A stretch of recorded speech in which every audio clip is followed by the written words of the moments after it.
Hey guys, welcome back. So in this video, I would like to show you how to see your collection in Bambu Studio. So yeah, let's get straight into it.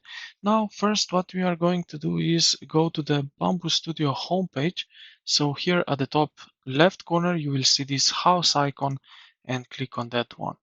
Now you can already see, so you can be logged in. It's recommended. So you will see bunch of options. Uh, Also, but yeah, if you are not, it's not a problem because we still see what we have done.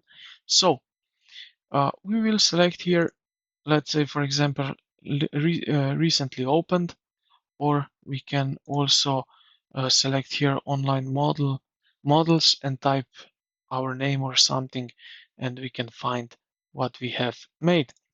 But I think the easiest way here is recently opened, and you will see basically every project that you ever opened, and that's how you can see your collection here in Bamboo Studio.